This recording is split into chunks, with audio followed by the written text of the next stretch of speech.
today what I'm going to talk about is there's been a change in the law. And if any of you out there have 529 plans for kids, grandkids, any family members, we're going to talk about that and kind of talk about a unique situation. First off, I want to go back over what a 529 plan is. A 529 plan is, if you think about it, it's an account, it's a glass that you can pour after-tax dollars into. Those dollars then in that account, you can invest them in everything from money market to mutual funds are the typical things that are available. They grow tax-free over the years. And if you pull them out for qualified educational purposes, such as college education, the tuition, books, and a lot of the on-campus living expenses are also covered, you can pull those out and they do not count. There is no tax on those funds coming out to pay those expenses, which is very similar to a Roth. So you fund a Roth with after-tax dollars, goes into your Roth account. Roths can be invested in a wide variety of things, everything from mutual funds, individual stocks, ETFs, I mean, you name it, and you can own a lot of different things in a Roth.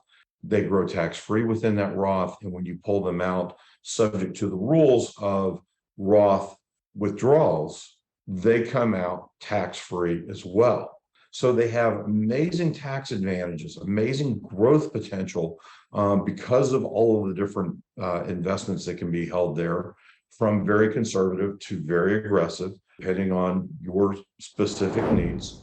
But now there's been a bill that has been passed, and it is now allowing 529s to be rolled into Roth IRAs, particularly for the beneficiaries of the people that are named to be the benefit of a 529 plan.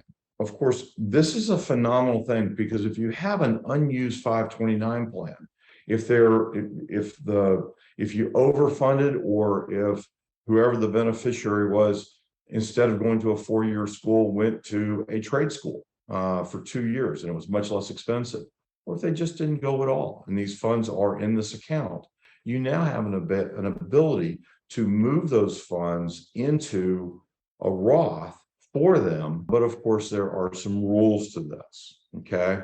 And there's basically 5 overall rules that we need to discuss. The first is the funds that are available to be moved out of a 529 plan, you cannot make a contribution into that plan for the last 5 years. I want you to think of, these are for mature 529 plans. A personal example, I started 529 plans for my 2 sons when they were very young. They are older now, and I have not made contributions within probably the last 5, 6, 7 years to them.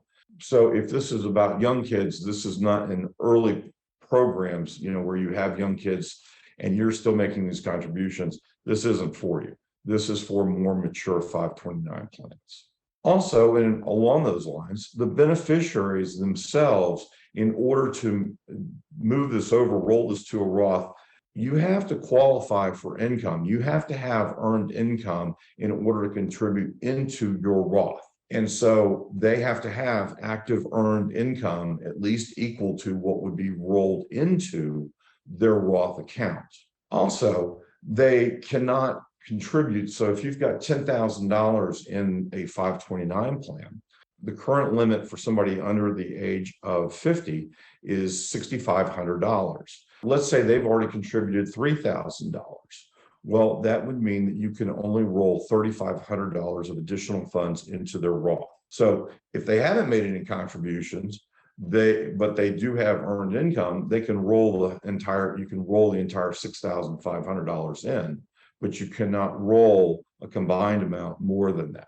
Then also what we're looking at is, over the lifetime of this, you cannot roll more than $35,000 out of a 529 plan to that beneficiary. So there's a cap on how much you can do. If you're fortunate enough to have built up 50, 70, 100, $200,000 in there, there's going to be a portion that's going to stay in that account. You can only do a max rollover of up to $35,000 over the lifetime. And that would obviously need to be spread out so that you're not busting the caps of the annual contributions each year. So this will take a little bit of forward planning, kind of like if you're doing any type of tax gifting to your kids or to other beneficiaries.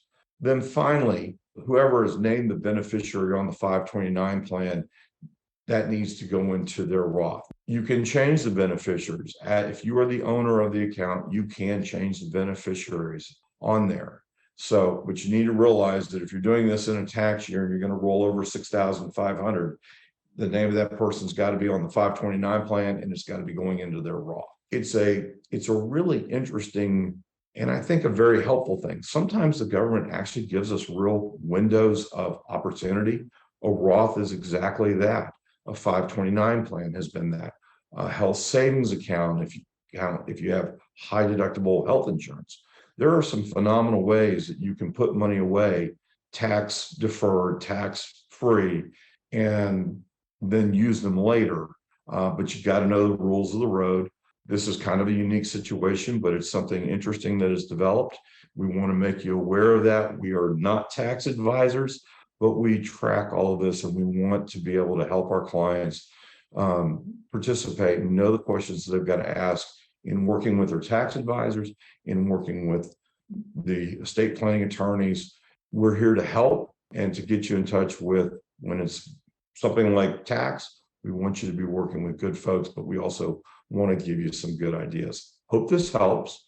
Thanks for your time and attention today. If you have any questions, please feel free to reach out to us.